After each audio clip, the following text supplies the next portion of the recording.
പിതാവിൻ്റെയും പുത്രൻ്റെയും പരിശുദ്ധാത്മാവിൻ്റെയും നാമത്തിൽ ആമേൻ.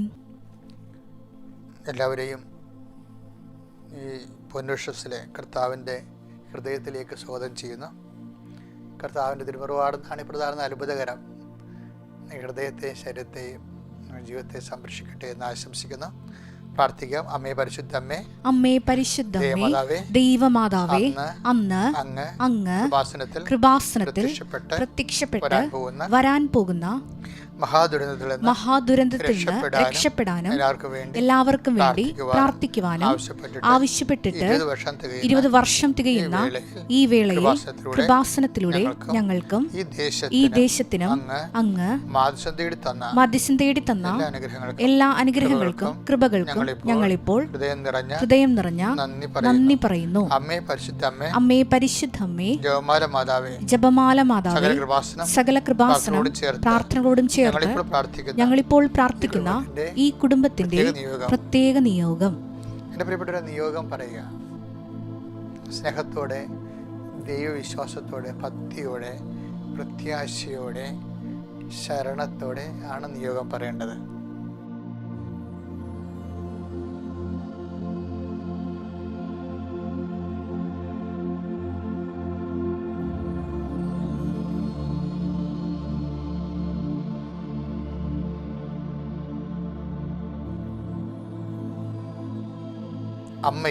അമ്മയുടെ പ്രത്യക്ഷീകരണത്തിന്റെ ഈ ദ്വാദശകവേളയിൽ ഞങ്ങൾക്ക് സാധിച്ചു തരുവാൻ കനിയണമേ. വിശ്വാസ പ്രമാണം. സർവശക്തനായ പിതാവും ആകാശത്തിന്റെയും ഭൂമിയുടെയും സൃഷ്ടാവുമായ ദൈവത്തിൽ ഞാൻ വിശ്വസിക്കുന്നു. അവിടുത്തെ ഏകപുത്രനും ഞങ്ങളുടെ കർത്താവുമായ ഈശോ മിശിഹായിലും ഞാൻ വിശ്വസിക്കുന്നു. ഈ പുത്രൻ പരിശുദ്ധാത്മാവിനാൽ ഗർഭസ്ഥനായി കന്യകാമറിയത്തിൽ നിന്ന് പിറന്ന് പൊന്തിയോസ് പീലാത്തോസിന്റെ കാലത്ത് പീഡകൾ സഹിച്ച് കുരിശിൽ തറയ്ക്കപ്പെട്ട് മരിച്ച് അടക്കപ്പെട്ട് പാതാളങ്ങളിൽ ഇറങ്ങി മരിച്ചവരുടെ ഇടയിൽ നിന്ന് 3-ാം നാൾ ഉയർത്ത് സ്വർഗത്തിലേക്ക് എഴുന്നള്ളി സർവശക്തിയുള്ള പിതാവായ ദൈവത്തിന്റെ വലതുഭാഗത്തിരിക്കുന്നു. അവിടെ നിന്ന് ജീവിക്കുന്നവരെയും മരിച്ചവരെയും വിധിക്കുവാൻ വരുമെന്നും ഞാൻ വിശ്വസിക്കുന്നു. പരിശുദ്ധാത്മാവിലും ഞാൻ വിശ്വസിക്കുന്നു. വിശുദ്ധ കത്തോലിക്കാ സഭയിലും പുണ്യവാന്മാരുടെ ഐക്യത്തിലും പാപങ്ങളുടെ മോചനത്തിലും ശരീരത്തിന്റെ ഉയർപ്പിലും നിത്യമായ ജീവിതത്തിലും ഞാൻ വിശ്വസിക്കുന്നു. ആമേൻ. സ്വർഗ്ഗസ്ഥനായ ഞങ്ങളുടെ പിതാവേ, അങ്ങയുടെ നാമം പൂജിതമാകണമേ. അങ്ങയുടെ രാജ്യം വരണമേ. അങ്ങയുടെ തിരുമനസ് സ്വർഗത്തിലെ പോലെ ഭൂമിയിലും ആകണമേ. അന്നു വേണ്ടുന്ന ആഹാരം ഇന്ന് ഞങ്ങൾക്ക് തരണമേ. ഞങ്ങളോട് തെറ്റ് ചെയ്യുന്നവരോട് ഞങ്ങൾ ക്ഷമിക്കുന്നത് പോലെ ഞങ്ങളുടെ തെറ്റുകൾ ഞങ്ങളോടും ക്ഷമിക്കണമേ. ഞങ്ങളെ പ്രലോഭനത്തിൽ ഉൾപ്പെടുത്തരുതേ, തിന്മയിൽ ഞങ്ങൾ രക്ഷിക്കണമേ. ആമേൻ. നന്മ നിറഞ്ഞ മറിയമേ, സ്വസ്തി. കർത്താവ് അങ്ങയുടെ കൂടെ സ്ത്രീകളിൽ അങ്ങ് അനുഗ്രഹിക്കപ്പെട്ടവളാകുന്നു. അങ്ങയുടെ ഉദരത്തിൻ ഫലമായി ഈശോ അനുഗ്രഹിക്കപ്പെട്ടവനാകുന്നു.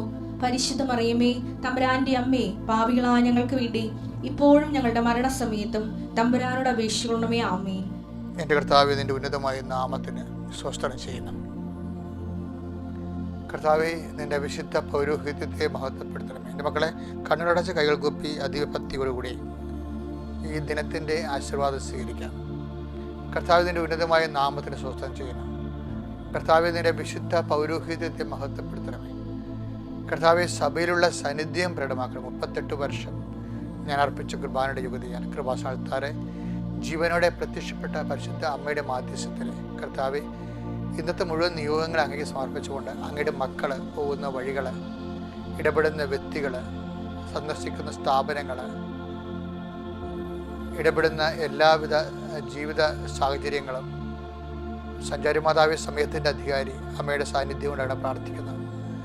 ഉടമ്പടിയുടെ ഏറ്റവും വലിയ വാഗ്ദാനം, I will be with you wherever you go. നീ എവിടെ പോയാലും എൻ്റെ സാന്നിധ്യം നിന്നോട് ഉണ്ടായിരിക്കും. കർത്താവ്, ഞങ്ങളത് വിശ്വസിക്കുന്നു. കർത്താവ്, ഇപ്പോൾ പ്രാർത്ഥനയിൽ പങ്കെടുക്കുന്ന ഈ മക്കളുടെ വലത്തും ഇടത്തും വീട്ടിലും വഴിയിലും ജയത്തിലും കരയിലും മോളിലും ഹൃദയത്തിലും കർത്താവിൻ്റെ ചൈതന്യവും സംരക്ഷണം ഉണ്ടാവട്ടെ. കർത്താവെ, അങ്ങയുടെ മക്കൾ സ്വന്തം മെരിട്ട് കൊണ്ട് നടക്കാത്ത എല്ലാ കാര്യങ്ങളും ഇന്ന് ഇടപെടാൻ പോകുന്ന അവരുടെ ബലത്തിന് പറ്റാത്ത, അവരുടെ സ്വാധീനങ്ങൾക്ക് അപ്പുറത്തുള്ള എല്ലാ വിഷയങ്ങളും, ചിന്തിക്കാൻ പറ്റാത്ത വിഷയങ്ങൾ, നമ്മുടെ കഴിവിന് അതീതമായ കാര്യങ്ങൾ അങ്ങയുടെ തിരുസന്നിധി സമർപ്പിക്കുന്നു. കർത്താവ്, നിന്റെ വിശുദ്ധമായ തിരുവാർന്ന വലതുകരം അങ്ങയുടെ മക്കളുടെ ശിരസിൽ വെക്കണമേ. സന്ധിബന്ധങ്ങളിലും മാംസപേശികളിലും രക്തഞരമ്പുകളിലും ശരീരകോശങ്ങളിലും കർത്താവിൻ്റെ രക്തം പടരട്ടെ. ദൈവത്തിൻ്റെ കരുണ നിങ്ങളിലേക്ക് ആവശ്യിക്കട്ടെ. ദൈവത്തിൻ്റെ കരുണ നിങ്ങളിലേക്ക് ആവശ്യിക്കട്ടെ. നിങ്ങളുടെ കാലുകൾ സഞ്ചരിക്കുന്ന, പാദങ്ങൾ സഞ്ചരിക്കുന്ന എല്ലാ ഇടങ്ങളും, ആ പാദങ്ങൾ ചെന്ന് കയറുന്ന എല്ലാ ഇടങ്ങളും, അവരോട് സംസാരിക്കുന്ന സംസാരങ്ങൾ, ഒപ്പിടുന്ന ഒപ്പുകൾ, ഡീലുകൾ എല്ലാം സമർപ്പിച്ച് പ്രാർത്ഥിക്കുന്നു. കർത്താവെ, ചില ചർച്ചകളിൽ അങ്ങയുടെ മക്കൾ പങ്കെടുക്കുന്നുണ്ട്. ആ ചർച്ചകളിൽ അങ്ങ് തന്നെ തീരുമാനം എടുക്കണം. ആ തീരുമാനങ്ങൾ നടപ്പിൽ വരുത്താൻ ഞങ്ങളുടെ കഴിവ് ഞങ്ങൾക്കില്ലെങ്കിൽ കർത്താവ്, ഞങ്ങൾ നിന്നിൽ ആശ്രയിക്കുന്നു. നിൻ്റെ കാരുണ്യം കൊണ്ട് ആ മേഖലയെല്ലാം ഇടപെടണം. കർത്താവ്, പലപ്പോഴും ഉടമ്പടിയിൽ ഇരിക്കുന്നവർക്ക് പല വിഷയങ്ങളും ലൈറ്റ് വെയ്റ്റാണ്, ഫെദർ ടച്ചാണ്. അതുപോലെ കർത്താവെ, ഒരു തൂവലിൻ്റെ ലാഘവത്തിൽ എല്ലാം ഭാരലഘുത്വം കൊടുക്കണമെന്ന് പ്രാർത്ഥിക്കുന്നു. ദൈവത്തിൻ്റെ കരുണ നിങ്ങളെ ആവശ്യിക്കുകയും ഉടമ്പടിയുടെ വാഗ്ദാനങ്ങളായ ഭാരലഘുത്വവും സമയച്ചുരുക്കവും നിങ്ങളുടെ ജീവിതത്തിൽ അവകാശവും ഓഹരിയുമാകട്ടെ. നിങ്ങൾ ചെയ്യേണ്ട കാര്യം നിങ്ങൾക്ക് വേണ്ടി കർത്താവ് ചെയ്യാനും, പിത്തള വാതിലുകൾ നിങ്ങൾക്ക് വേണ്ടി തുറക്കപ്പെടാനും, ഇരുമ്പ് ഓടാൻപുകൾ നിങ്ങൾക്ക് വേണ്ടി തകർക്കപ്പെടാനും കർത്താവിൻ്റെ കാരുണ്യം നിങ്ങൾ ആവശ്യിക്കട്ടെ. കർത്താവ്, നിന്റെ നാമത്തിൻ്റെ വലിയ ഭക്തിയുള്ള വിശ്വാസികളായി മാറാൻ, കർത്താവ് നിന്റെ നാമത്തിൻ്റെ മഹത്വത്തിനായി സുവിശേഷത്തിൻ്റെ സാക്ഷികളാകാൻ അങ്ങനെ മക്കളെ നീ ആശീർവദിക്കണമേ. എല്ലാ തരത്തിലുള്ള നിങ്ങളുടെ ജീവിത ദുരിതങ്ങൾ, തടസ്സങ്ങൾ, ഇന്നനുഭവിക്കുന്ന പ്രത്യേക പ്രതിസന്ധികൾ യേശു ക്രിസ്തുവിന്റെ നാമത്തിൽ മാറിപ്പോകട്ടെ. രോഗികൾ, പീഡിതർ, ഹൃദയഭാരം അനുഭവിക്കുന്നവർ, കർത്താവെ, ആശുപത്രികളിൽ ട്രീറ്റ്മെൻറ്റിന് പോണവർ, പ്രസവത്തിന് പോകുന്നവർ, ഇന്ന് ഡെലിവറിക്ക് ഡേറ്റ് നിശ്ചയിച്ചിരിക്കുന്നവർ, ഇങ്ങനെ ഓരോരോ കാര്യങ്ങൾക്ക് ഇന്ന് ഡേറ്റ് നിശ്ചയിച്ചിരിക്കുന്നവർ, ഇന്ന് ഡേറ്റ് രൂപപ്പെടുത്തി എടുക്കേണ്ടവർ, എല്ലാവരുടെയും എല്ലാ വിഷയത്തിനും വരും ദൈവികമായ ശക്തിയും കാരുണ്യം ചൊരികട്ടെ. നിത്യം പിതാവും പുത്രനും പരിശുദ്ധാത്മാവും സർവ്വസ്വരും നീക്കും. ആമേൻ. എൻ്റെ പ്രിയപ്പെട്ടവരെ, ഇന്ന് നവംബർ മാസം 25-ാം തീയതി തിങ്കളാഴ്ച നമ്മൾ വായിക്കുന്ന വചനം യോഹന്നാന്റെ സുവിശേഷം 13-ാം അധ്യായം 7-ാമത്തെ വാക്യം. യേശു പറഞ്ഞു, ഞാൻ ചെയ്യുന്നത് എന്തെന്ന് ഇപ്പോൾ നീ അറിയുന്നില്ല, എന്നാൽ പിന്നീട് അറിയും. എൻ്റെ പ്രിയപ്പെട്ടവരെ, ഇത് സത്യം പറഞ്ഞാൽ ഈ ദൈവവചനത്തിൻ്റെ ഒരു പ്രത്യേകത എന്ന് പറയുന്നത്, നമ്മളതിൻ്റെ ഒരു ഹിസ്റ്റോറിക്കൽ കോണ്ടസ്റ്റ് ഉണ്ടാകും, ചരിത്രപരമായ ഒരു പശ്ചാത്തലം അതിനുണ്ടാകും. പക്ഷെ ദൈവവചനം എന്ന് പറയുന്നത് ആ ഒരു ചരിത്രമായ പശ്ചാത്തലത്തിൽ മാത്രം കുടുങ്ങിക്കിടക്കുന്ന, പരിമിതപ്പെടുത്തുന്ന ഒന്നല്ല. കർത്താവ് എന്താ പറയുന്നത്? ആകാശവും ഭൂമിയും ഉള്ളിടത്തോളം കാലം എൻ്റെ വചനങ്ങൾക്ക് വള്ളിയോ പുള്ളിയോ മാറ്റം ഉണ്ടാകത്തില്ലെന്ന് പറഞ്ഞു. അപ്പോൾ ദൈവവചനം ആകാശത്തിൻ്റെയും ഭൂമിയുടെയും ഒപ്പം, എന്ന് വെച്ചാൽ നമ്മുടെ ആകാശം എന്ന് പറയുന്നത് എന്താണ്? നമ്മുടെ സ്ഥലം, അത് നമ്മുടെ സമയം. ഭൂമി എന്ന് പറയുന്നത് എന്താണ്? നമ്മുടെ സ്ഥലം. അപ്പോൾ ഒരു ഈവൻ്റ് സംഭവിക്കണത് എങ്ങനെയാണ്? ഒന്നെങ്കിൽ ഒരു ഭൂമിയിലും ഒരു ആകാശത്തിലുമാണ്, ഒരു സ്ഥലത്തിലും ഒരു സമയത്തിലുമാണ് സംഭവിക്കുന്നത്. ഈ ആകാശം ഭൂമിയും ഇവിടെ ഒപ്പമാണ് പള്ളിപുള്ളി മാറ്റമില്ലാത്ത വചനം സഞ്ചരിക്കുന്നത്. അപ്പോൾ നമ്മുടെ ആകാശത്തിൻ്റെയും നമ്മുടെ ഭൂമിയുടെയും ആ സ്ഥലകാലങ്ങളിൽ സംഭവിക്കുന്ന നമ്മുടെ സംഭവങ്ങളുടെയും നിയന്ത്രവാരാണ്? വചനമാണ്. അതുകൊണ്ട് തന്നെ വചനം ഓരോരോ സംഭവങ്ങൾക്കും, ഓരോ സ്ഥലത്തിനും, ഓരോ സമയത്തും അന്വേഷണമായി ഇതിൻ്റെ മീഡിയം ചേഞ്ച് ചെയ്തുകൊണ്ടിരിക്കും, ഇതിൻ്റെ അർത്ഥം ചേഞ്ച് ചെയ്തുകൊണ്ടിരിക്കും. ഇപ്പോൾ ഈശോ എന്താ പറഞ്ഞത്? അപ്പോസ്തലന്മാരുടെ കാല് കഴുകിയപ്പോൾ 10 ദിവസം അടഞ്ഞപ്പോഴാണ് ഈശോ പറഞ്ഞത്, എന്താ പറഞ്ഞത്? ഞാൻ ചെയ്ത് എന്താണെന്ന് ഇപ്പം നിങ്ങൾക്ക് മനസ്സിലാവത്തില്ല, പിന്നീട് മനസ്സിലാകും. അപ്പോൾ അതിന് നമ്മളവർക്ക് ആ ഒരു കോണ്ടസ്റ്റല്ലേ ഉള്ളൂ എന്ന് വിചാരിക്കും. അങ്ങനെയല്ല. കർത്താവിൻ്റെ എല്ലാ ജീവനകളും ഏറെക്കുറെ ഇങ്ങനെ തന്നെയാണ്. ദൈവം നമ്മുടെ ജീവിതത്തിൽ പ്രവർത്തിക്കുന്ന പല കാര്യങ്ങളും ചിലപ്പോൾ തിന്മയായിട്ടായിരിക്കും സംഭവിക്കുന്നത്. പക്ഷേ അപ്പം നമുക്കത് മനസ്സിലാവത്തില്ല. ഞാൻ നാട്ടിൽ ജീവിക്കുന്ന കാലത്ത് ഞങ്ങളുടെ നാട്ടിലുള്ള ഞങ്ങളുടെ പറമ്പിലേക്ക് ഒഴുകുന്ന വെള്ളമൊഴുക്ക് ഒഴുകുന്ന ആ സ്ഥലം ഒരു സഹോദരൻ കെട്ടിയടച്ച് കളഞ്ഞു. അദ്ദേഹത്തിൻ്റെ പറമ്പ് കെട്ടിയടച്ചപ്പോൾ പിന്നെ വെള്ളമൊഴുക്കില്ലാതെ. അപ്പോൾ ഞങ്ങൾക്ക് പരിഭ്രമിച്ചു പോയി. കാര്യം എന്താ? പിന്നെ വെള്ളം വരുമ്പോൾ ഭയങ്കര വെള്ളപ്പൊക്കം ഉണ്ടാകും. അപ്പോൾ നമ്മൾ എന്ത് ചെയ്യുമെന്ന്. പക്ഷേ വിശ്വസിക്കുന്നവരെ സംബന്ധിച്ചിടത്തോളം ആ സഹോദരൻ്റെ കരുത്തിൽ പോയി കയറാനോ അത് കേസാക്കാനോ ഒന്നും നമ്മൾ തയ്യാറല്ല. നമ്മൾ ജവമാല എടുത്ത്, എൻ്റെ അപ്പനും നല്ല പ്രാർത്ഥനയുള്ള ആളായിരുന്നു, അദ്ദേഹം ജവമാല എടുത്ത് പ്രാർത്ഥിക്കും. പക്ഷേ എന്നാ സംഭവിച്ചു? ഒരു കുറച്ച് കാലം കഴിഞ്ഞപ്പോൾ ഞങ്ങളുടെ വസ്തുവൊക്കെ ചിട്ടിക്ക് ഈടായിപ്പോയി, ജപ്തിയായി പോയി. അപ്പോൾ പിന്നെ എങ്ങനെ ജീവിക്കും? കാർഷിക പണി ചെയ്താണ് അപ്പം ജീവിച്ചത്. ഞാൻ 6ാം ക്ലാസ് തൊട്ട് 10ാം ക്ലാസ് വരെ. അപ്പോൾ മരിക്കണവരെ. പക്ഷെ കാർഷിക പണി ചെയ്യണമെങ്കിൽ എന്ത് വേണം? പായലുകൾ വേണം. കാര്യം അല്ലെങ്കിൽ രാസവളം മേടിച്ചിട്ടോ മുതലാകൂല. അപ്പോൾ ഇത് ഞങ്ങളുടെ പോടച്ചുകങ്ങളെല്ലാം ഈ ഉപ്പ് വെള്ളം കയറണത് ആ സഹോദരൻ തടഞ്ഞ്. ശരിക്കും ഞാൻ സഹോദരനെ കൊണ്ട് ചെയ്യിച്ചത് കർത്താവാണെന്നാണ് ഇപ്പോൾ ഞങ്ങൾ വിചാരിക്കണത്. എന്താ കാര്യം? അപ്പോൾ ഞങ്ങളുടെ വെള്ളം നല്ല വെള്ളമായി, നല്ല വെള്ളത്തിൽ ഒത്തിരിയേറെ ലക്ഷക്കണക്കിന് ടൺ പായലുകൾ. അപ്പോൾ ഒരു 10-20 വാഴ വെച്ച് അതെല്ലാം ഈ പായൽ വാരി വെച്ചാണ് അതിനെല്ലാം വളർത്തിയത്. ആ മനുഷ്യൻ അത് ചെയ്തില്ലായിരുന്നെങ്കിൽ ആ ഉപ്പുവെള്ളം കയറി ഞങ്ങൾക്ക് ജീവിക്കാൻ പറ്റാത്ത കണ്ടീഷൻസ് വന്നേനും. തേങ്ങ എല്ലാം ചെറുതായി പോയാലും. ഇപ്പോൾ നല്ല വെള്ളം കയറിയപ്പോൾ തേങ്ങയെല്ലാം വലുതായി. അപ്പോൾ കാർഷിക വെള്ളം കിട്ടാൻ തുടങ്ങി. പിന്നെ കാർഷിക മേഖലയിലെല്ലാം അഭിവൃദ്ധി ഉണ്ടായി.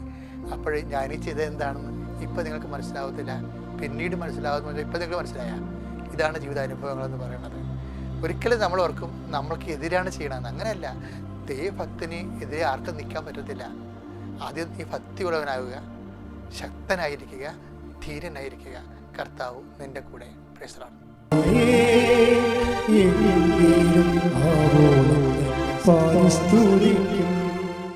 പരിശുദ്ധ പരമ ദിവ്യകാരുണ്യത്തിന് പരിശുദ്ധ പരമ ദിവ്യകാരുണ്യത്തിന് ഈ മല എന്ന് പറയുന്നത് ഇപ്പോൾ ഇവൻ്റെ ജോലി കമ്പനി പൂട്ടാൻ പോകുകയല്ലേ. എന്നാ ഇത് പെട്ടെന്ന് സംഭവിക്കുന്ന വിഷയം എന്ന് വെച്ച് കഴിഞ്ഞാൽ കമ്പനി ഉടനെ അവിടെ ആ കമ്പനിയിൽ പെർമനൻ്റ് സ്റ്റാഫായിട്ടുണ്ടായിരുന്നവരെല്ലാവരെയും വിളിപ്പിക്കും. ഇത് പറയും ഞങ്ങളുടെ ആ പുതിയ കമ്പനി പൂട്ടുകയാണ്, അതുകൊണ്ട് നിങ്ങൾക്ക് തൊഴിൽ കണ്ടുപിടിക്കണവരെ നിങ്ങൾക്കൊരു പാരിതോഷികം തരും, റെമ്യൂണറേഷൻ, നഷ്ടപരിഹാരം. ഞങ്ങളുടെ കമ്പനി പൂട്ടുകയാണ്, അതുകൊണ്ട് നിങ്ങൾക്ക് തൊഴിൽ കണ്ടുപിടിക്കണവരെ $30,000 കൊടുത്ത് കമ്പനി. ബൈജു പറയണത് എനിക്ക് തൊഴിലില്ല, പക്ഷേ എനിക്ക് കമ്പനി $30,000 തന്നു, അതുകൊണ്ട് എനിക്കിന് ജോലി കണ്ടുപിടിക്കണവരെ. അപ്പോൾ അമ്മയോട് പറഞ്ഞു, അമ്മ ഒരു 100 പിള്ളേരെ തരുമെങ്കിൽ ഞാൻ പച്ച പിടിച്ച് പോകുമെന്ന് പറയും. ഉടനെ പിറ്റേ ആഴ്ച 100 പിള്ളേരെ കൊടുത്ത് കരാട്ടെ ക്ലാസ്സിൽ. അത് ഭയങ്കര രസമാണ്. ആ കമ്മ്യൂണിക്കേഷൻ പോണ രസം കണ്ടില്ലേ. അപ്പോൾ ഈ വിഷയങ്ങൾക്ക് നമ്മൾ ഇത് എന്താ ഈശോ പറഞ്ഞത് എന്താ വെച്ചാൽ ഈ കമ്മ്യൂണിക്കേഷൻ ലെവല് നമ്മുടെ ഭാഗം നമ്മൾ കറക്റ്റ് ചെയ്ത് കഴിഞ്ഞാൽ ഇതൊക്കെ നിങ്ങൾക്ക് ആവശ്യമാണെന്ന് ഈശോ പറഞ്ഞില്ലേ. ആവശ്യം, അതാണ് എൻ്റെ സംഭവം. നമ്മുടെ ആവശ്യങ്ങളാണ് ഇതൊക്കെ. നിങ്ങൾക്ക് ആവശ്യമാണ്. നിങ്ങൾ സ്വർഗ്ഗസ്ഥനായ പിതാവ് അറിയാം. പിന്നെ ആദ്യം ദൈവരാജ്യത്തെയും അത് ബൈജു ചെയ്യണത് അതാണ്.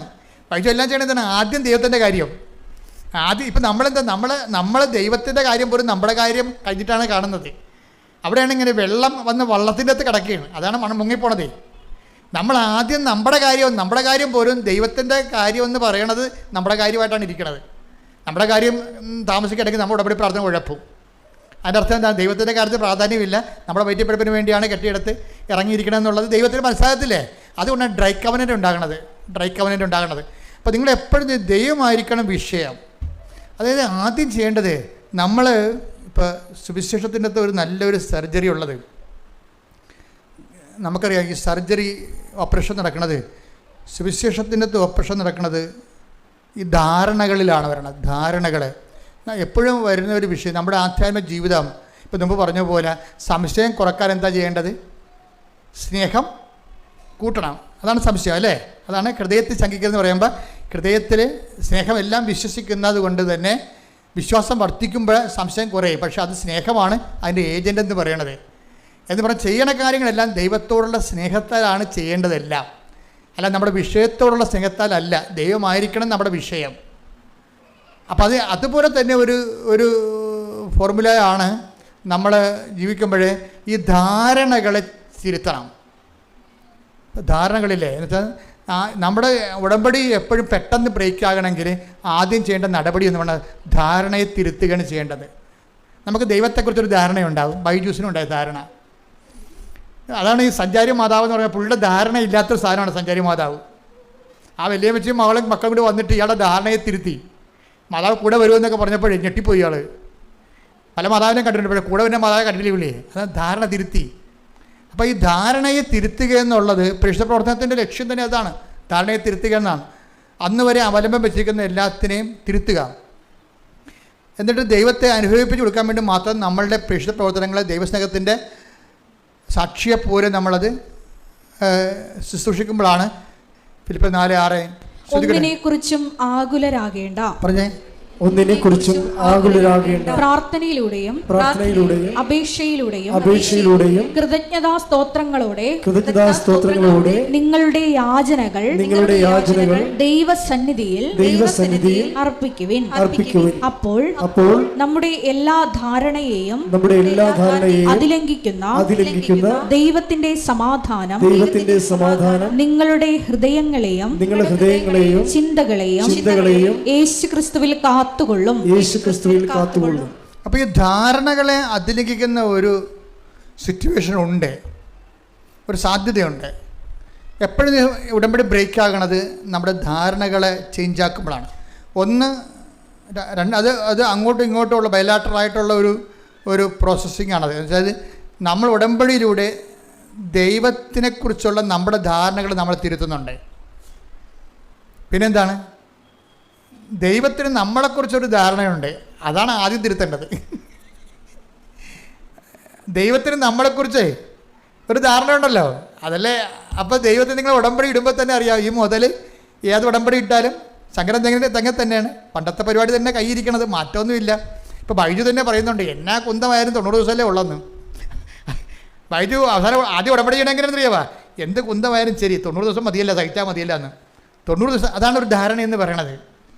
പക്ഷേ ഇപ്പോഴെന്ത്, ആ 90 ദിവസത്തിന് ഇപ്പോൾ സഹിച്ചാൽ മതിയല്ലോ എന്ന് പറഞ്ഞ് എണ്ണിപ്പറയ്ക്ക് 90 ദിവസക്കാരുന്ന ആളിപ്പോൾ 2 കൊല്ലം കഴിഞ്ഞു ഉടമ്പടി ജീവിക്കുകയും. അപ്പം ദൈവത്തിന് നമ്മളെക്കുറിച്ചുള്ള ധാരണ തിരുത്തണം. കാര്യം എന്താണ്, അത് ഭയങ്കര സീരിയസ് ആയിട്ടുള്ള വിഷയമാണ്. നമുക്ക് ദൈവത്തെക്കുറിച്ചുള്ള ധാരണയും തിരുത്തണം. ദൈവത്തിന് നമ്മളെക്കുറിച്ച് ഇപ്പോൾ തന്നെ ബൈജു ആ ഫിലിപ്പിനോട് പറഞ്ഞാൽ അത് വേസ്റ്റ് ജന്മമാണെന്ന് പറഞ്ഞില്ലേ, ഫിലിപ്പിനോ വേസ്റ്റ് ജന്മമാണ്. അപ്പോൾ ദൈവത്തിന് അത് ഇഷ്ടപ്പെട്ടില്ല. ബൈജുവിനെ പോലെ ഒരാളിൽ നിന്ന് അത് ദൈവം പ്രതീക്ഷിക്കണില്ല. അതാണ് പറഞ്ഞത്. വല്ല പേപ്പട്ടികളെ പലയിടത്തും കിടന്ന് കുറയ്ക്കുകയോ അങ്ങോട്ടും ഇങ്ങോട്ടും കുത്തിമറിയുകയും ചെയ്യണത്, പക്ഷേ ദൈവ പൈതലിന് അത് പറ്റത്തില്ല. അതുകൊണ്ട് ഫിലിപ്പിനോയെ അങ്ങനെ പറഞ്ഞത് ദൈവത്തിന് ഇഷ്ടപ്പെട്ടില്ല. അതുകൊണ്ട് വൈകുന്നേരം ഇപ്പോൾ ആ മനുഷ്യൻ മനസ്തപിച്ചിട്ട് പറഞ്ഞു, ഇനി ഞാൻ പറയത്തില്ല, ശ്രദ്ധിച്ചോളാം എന്ന് പറഞ്ഞു, പട്ടാങ്ങി പറഞ്ഞു. അതാണ് അപ്പം ബൈജുവിനെക്കുറിച്ചുള്ള ധാരണ ദൈവത്തിന് ചേഞ്ചായി. അതുപോലെ തന്നെ നമുക്ക് ദൈവത്തെക്കുറിച്ചുള്ള ധാരണയില്ലേ, അതും മാറ്റണം.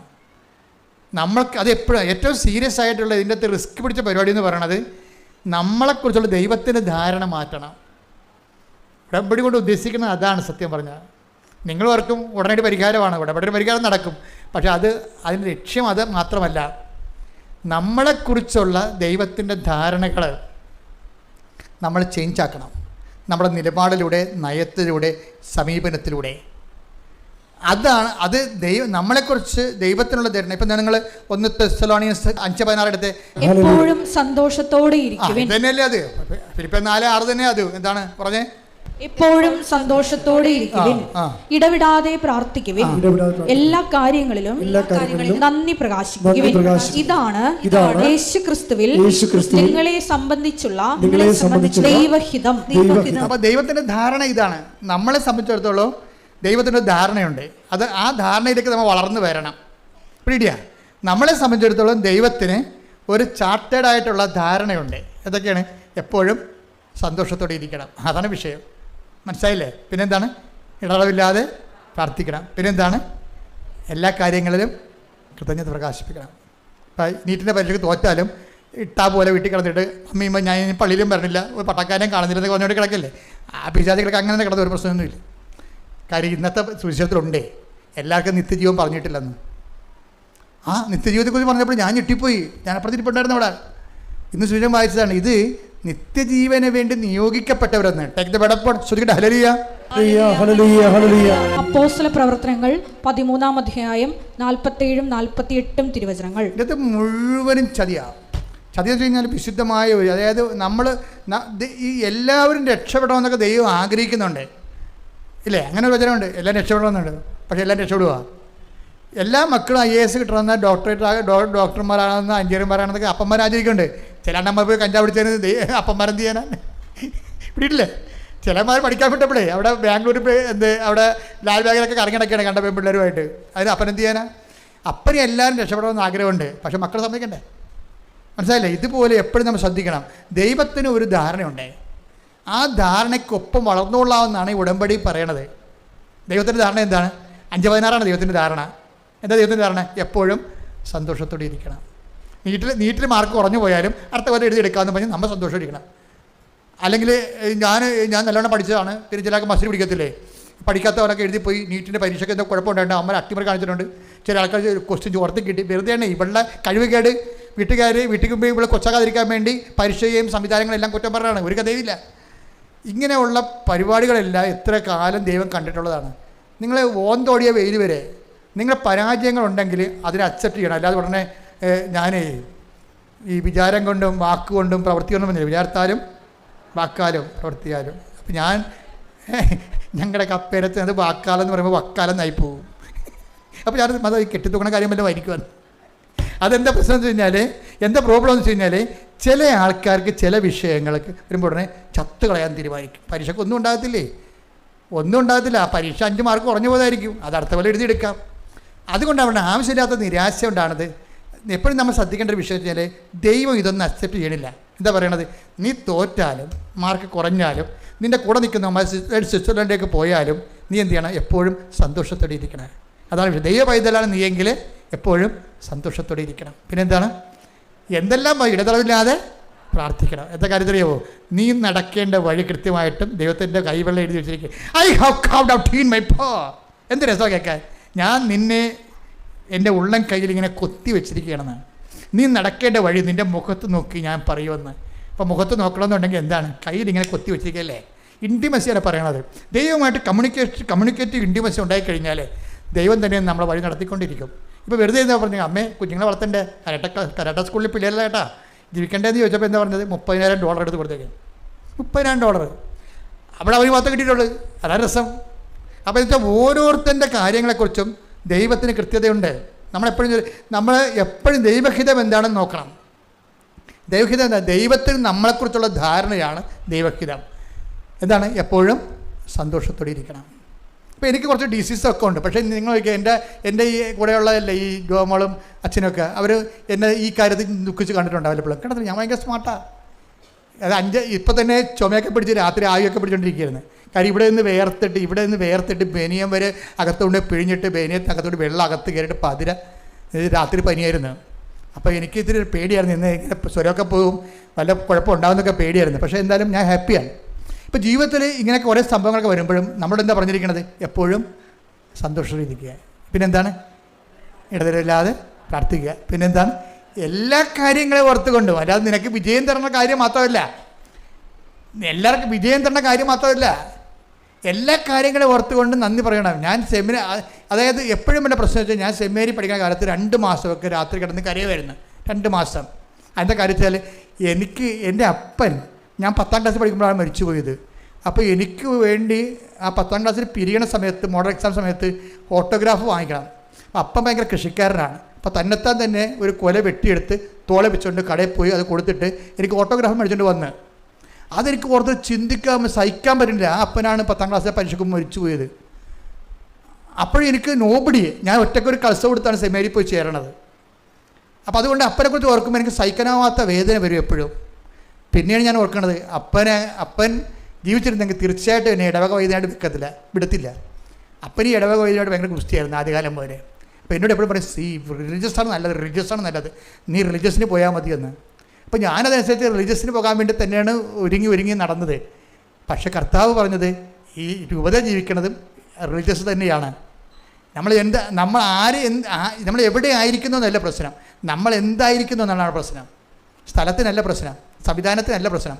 ഏത് സംവിധാനത്തിൽ പോയാലും ദൈവത്തിൻ്റെ ഹിതം, ദൈവത്തിൻ്റെ ഒരു ധാരണയുണ്ട് നമ്മളെക്കുറിച്ച്.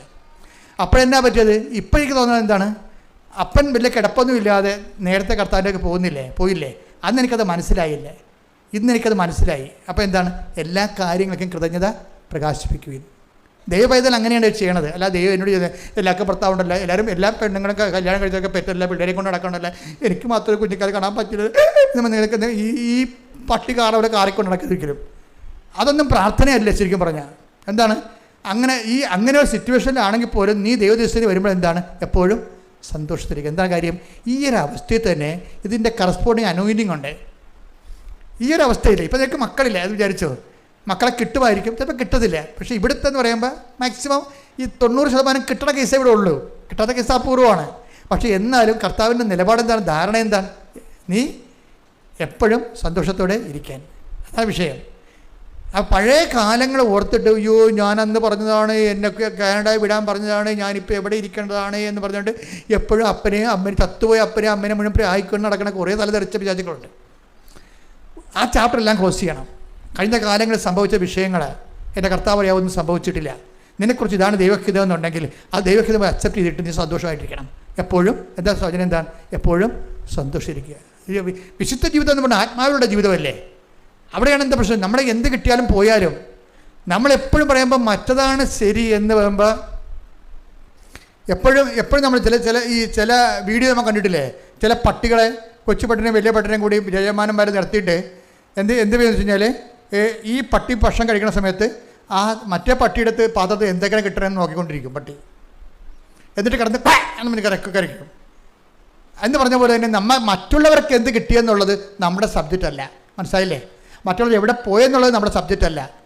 എപ്പോഴും ഓർത്തേക്കണം, മറ്റുള്ളവർ എവിടെ പോയാലും നിന്നാലും വന്നാലും പോയാലും നീ ദൈവത്തിൻ്റെ കൂടെ ഉണ്ടോ ഇല്ലേ എന്ന് മാത്രം നോക്കിയാൽ മതി. അങ്ങനെ ചിന്തിച്ചാൽ നിനക്ക് സന്തോഷമാകുന്നതിന് കുഴപ്പമില്ല. എന്താ കാര്യം? കർത്താവിന് വചനം തെറ്റത്തില്ല. എന്താണ്? എപ്പോഴും സന്തോഷിച്ചിരിക്കുക. പിന്നെന്താണ്? ഇടറിവില്ലാതെ പ്രാർത്ഥിക്കുക. പിന്നെന്താണ്? എല്ലാ കാര്യങ്ങളും കൃതജ്ഞ. അപ്പോൾ അതാണ് ദൈവത്തിന് നമ്മളെക്കുറിച്ചുള്ള ധാരണ. ആ ധാരണയിലേക്കാണ് നമ്മൾ ആധ്യാത്മിക ജീവിതം തുഴഞ്ഞെത്തേണ്ടത്. അച്ഛൻ പറഞ്ഞ മനസ്സിലായില്ലേ? അതിനുവേണ്ടി നിങ്ങൾ പ്രാർത്ഥിക്കണം. കർത്താവേ, എന്നെക്കുറിച്ചുള്ള നിൻ്റെ ധാരണയിലേക്ക് ആധ്യാത്മിക തുഴഞ്ഞെത്താൻ എന്നെ സഹായിക്കണമേ. പിതാവിൻ്റെയും പുത്രൻ്റെയും പരിശുദ്ധാത്മാവിൻ്റെയും നാമത്തിൽ ആമേൻ. എഴുന്നേൽക്കുക.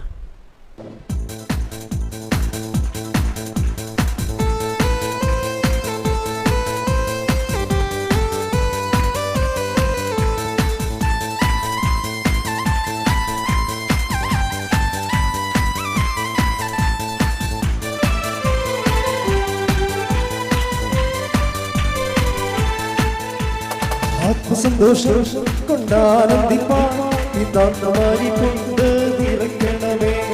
ആത്മസന്തോഷം കൊണ്ടാനന്ദിപ്പാൻ കൊണ്ട് എല്ലാവരും പാടാം. ആത്മസന്തോഷം കൊണ്ടാനന്ദിപ്പാൻ കൊണ്ട് നിറയ്ക്കണമേ. ആത്മസന്തോഷം കൊണ്ടാനന്ദിപ്പാൻ കൊണ്ട് ദൈവത്തിന്റെ തേജസ്സിനിടെ പ്രകാശിക്കവേണം വെളിച്ചമായി. ദൈവത്തിന്റെ തേജസ്സിനിടെ പ്രകാശിക്കവേണം വെളിച്ചമായി. ആത്മസന്തോഷം കൊണ്ടാനന്ദിപ്പാൻ കൊണ്ട് നിറയ്ക്കണമേ. ആത്മസന്തോഷം കൊണ്ടാനന്ദിപ്പാൻ കൊണ്ട് നിറയ്ക്കണമേ. സ്വർഗസന്തോഷം കൊണ്ടാനന്ദിപ്പാൻ ആത്മശക്തിയാലെ നടക്കണമേ. സ്വർഗസന്തോഷം കൊണ്ടാനന്ദിപ്പാൻ ആത്മശക്തിയാലെ നടക്കണമേ. ആത്മസന്തോഷം കൊണ്ടാനന്ദിപ്പാൻ കൊണ്ട് നിറയ്ക്കണമേ. ആത്മസന്തോഷം കൊണ്ടാനന്ദിപ്പാൻ കൊണ്ട്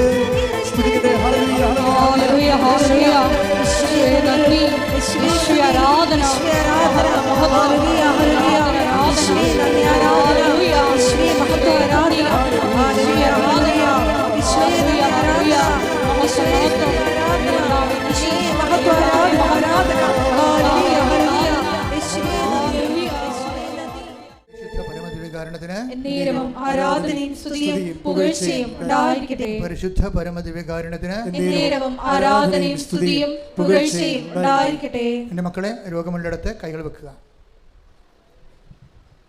ശ്വാസകോശ രോഗികളുണ്ടാകും, കരൾ രോഗികളുണ്ടാകും, കിഡ്നി രോഗികൾ, ശ്വാസകോശ രോഗികൾ, ഹൃദയ രോഗികൾ. അപ്പോൾ മാതാവ് ജീവനോടെ പ്രത്യക്ഷപ്പെട്ട സ്ഥലമാണ്. നമ്മുടെ പ്രത്യക്ഷണത്തിന് യോഗ്യതയിലാണ് നിങ്ങൾ ഈ പ്രാർത്ഥനയിൽ പങ്കെടുക്കേണ്ടത്. ചെവിക്ക് വേദനയുള്ളവരുണ്ടാകും, എവിടെയെങ്കിലും സിസ്റ്റോ മുഴയോ ഒക്കെ ഉള്ളവരുണ്ടാകും, നടുവേദനക്കാരുണ്ടാകും, പിൻകഴുത്തിന് വേദനയുള്ളവരുണ്ടാകും, സോറിയാസിസ് രോഗങ്ങൾ, പിസ്റ്റുല രോഗങ്ങൾ, PCOD രോഗങ്ങൾ, RSS രോഗങ്ങൾ, ശരീരം മൊത്തം പല പല രോഗങ്ങളുണ്ടാകും. അതെല്ലാം കൈകൾ പൊതിഞ്ഞ് അച്ഛൻ വെച്ചിരിക്കണ പോലെ വെക്കണം. ഇത് നിങ്ങൾ സ്തുതിച്ചേ. കർത്താവിൻ്റെ ഉന്നതമായ നാമത്തിന് സ്വതന്ത്രം ചെയ്യുന്നു. കർത്താവിൻ്റെ വിശുദ്ധ പൗരോഹിത്യത്തെ മഹത്വപ്പെടുത്തണമേ. കർത്താവ് സഭയിലുള്ള സാന്നിധ്യം പ്രകടമാക്കണമേ.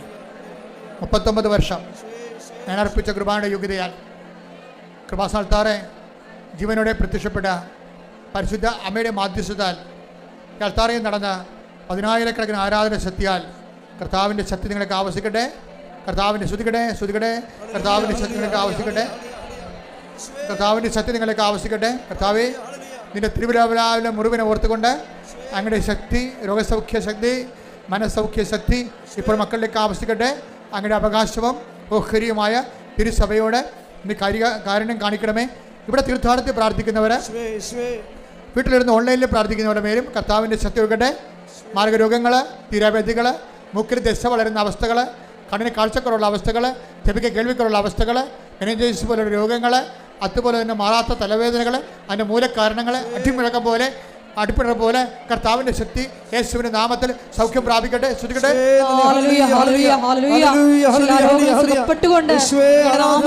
ആരാധനയിലൂടെ വീണ്ടും വീണ്ടും മഹത്വപ്പെടുത്തണമേ. ഹല്ലേലൂയ. യേശുവേ നന്ദി, യേശുവേ ആരാധന.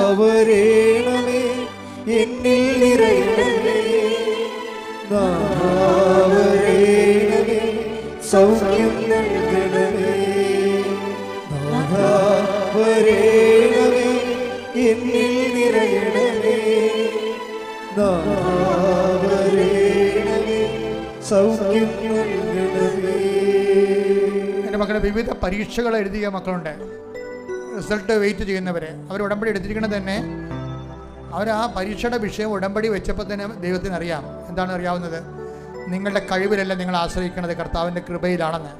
അതുകൊണ്ട് തന്നെ ജയിക്കാനും ഉന്നതമായ മാർക്ക് മേടിക്കാനും നിങ്ങൾക്ക് അവകാശമുണ്ട്. എന്താ കാര്യം?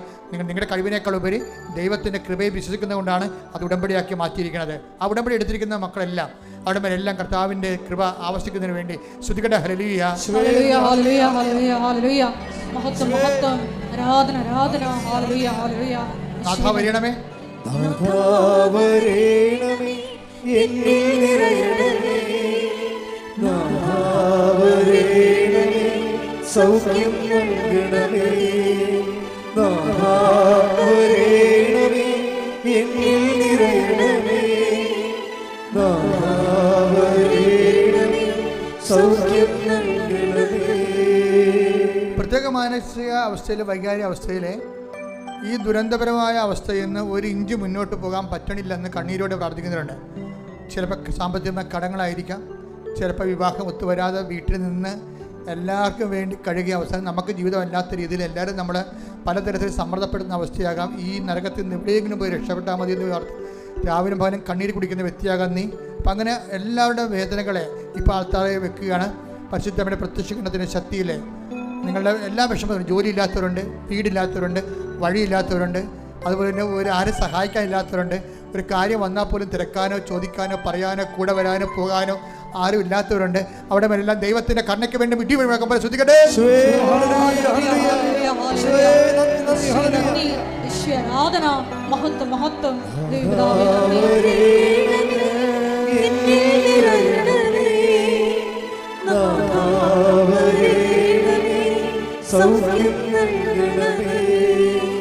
പരിശുദ്ധ പരമദിവ്യകാരുണ്യത്തിന്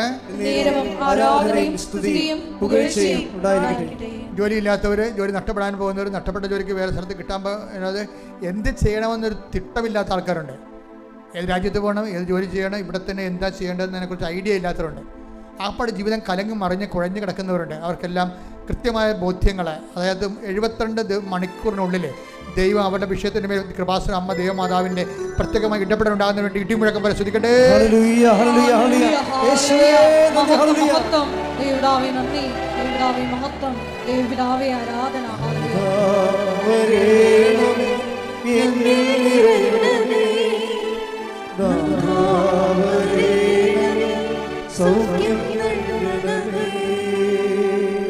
എപ്പോഴാണ് ഈ പ്രാർത്ഥന കൂടാൻ ഇടവരണത്?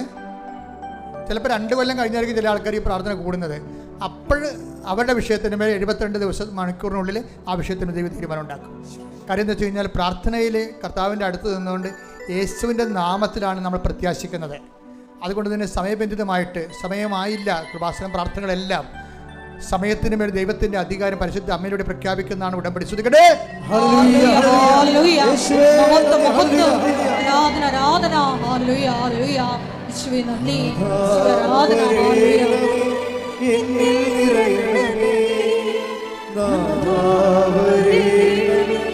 സൗഖ്യം നൽകണമേ. വഴക്കുള്ള കുടുംബങ്ങൾ, എപ്പോഴും കശപിശയും വർത്തമാന പിശകുകളും, സ്നേഹം തണുത്തുപോയ കുടുംബങ്ങൾ, ആരുടെ കാര്യം താല്പര്യമില്ല, എവിടെയെങ്കിലും പോയി തൊല എന്നുള്ള രീതിയിൽ, വല്ലാത്ത രീതിയിൽ വഴിയമ്പലത്തിൽ താമസിക്കുന്ന ഗതികെട്ട അവസ്ഥയിൽ ജീവിക്കുന്നവർ, അവിടെ മേലെല്ലാം ദൈവത്തിൻ്റെ കൃപയുണ്ടാകുന്നതിന് വേണ്ടിയും പുതിയൊരു ജീവിത ക്രമീകരണം ഉണ്ടാകാൻ വേണ്ടിയും പരിശുദ്ധ ദേവമാതാവിൻ്റെ മാധ്യസ്ഥത്തിന് അവിടെ ദൈവത്തിനൊക്കെ ശക്തി ഉണ്ടാകട്ടെ, അവിടെ ദൈവത്തിൻ്റെ ദിശാബോധം ഉണ്ടാകട്ടെ. ശ്രുതികട്ടെ ഹല്ലേലൂയ.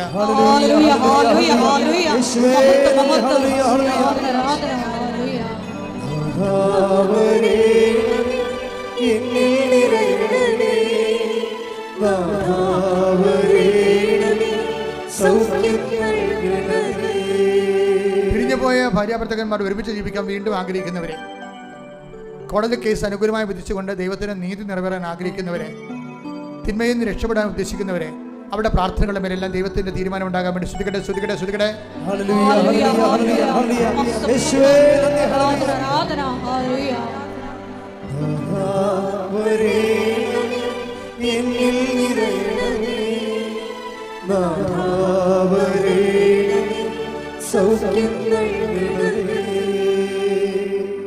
മുട്ടനിക്കുക. രേഖാമൂലമായ തടസ്സങ്ങൾ, രേഖകൾ കാണാതെ പോയത്, രേഖ നഷ്ടപ്പെട്ടത്, ചില രേഖകളെ പിടിച്ചു വച്ചിരിക്കുന്നത്, ആ മേഖലകളെല്ലാം മൗനമായി പ്രാർത്ഥിക്കേണ്ട സമയമാണിത്.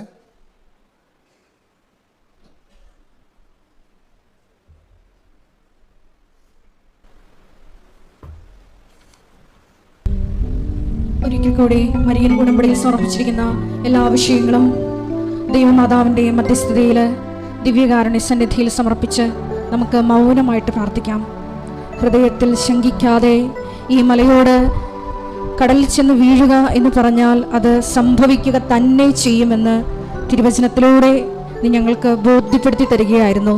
ഈശോയെ, എപ്പോഴും സന്തോഷത്തോടു കൂടിയിരിക്കുവാൻ, എല്ലാ കാര്യങ്ങളിലും കൃതജ്ഞത പ്രകാശിപ്പിക്കുക എന്നതാണ് ദൈവഹിതമെന്ന് തിരുവചനത്തിലൂടെ വെളിപ്പെട്ടതനുസരിച്ച് ഈശോയെ എല്ലാ കാര്യങ്ങളും നന്ദി പറഞ്ഞ് ഈശോയെ എപ്പോഴും സന്തോഷത്തോടെ ഇരിക്കുവാൻ ഈ ആരാധനയിലൂടെ ഞങ്ങൾക്ക് അധിക അഭിഷേകം നൽകണമേ എന്ന് പ്രാർത്ഥിച്ചുകൊണ്ട് ശിരസ്സ് നമിച്ച് നമുക്ക് ദിവ്യകാരുണ്യനാഥൻ്റെ ആശീർവാദം സ്വീകരിക്കാം.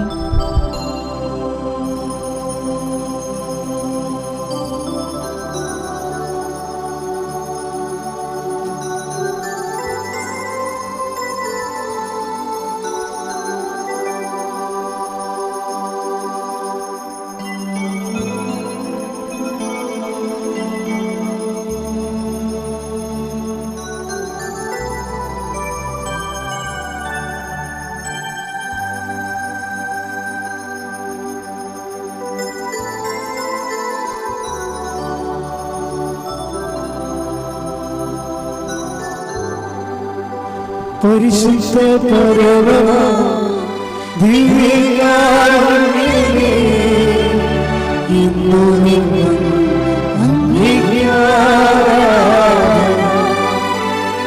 പരിശുദ്ധ പരമ ദിവ്യകാരുണ്യമേ, ഇന്നു നിന്നും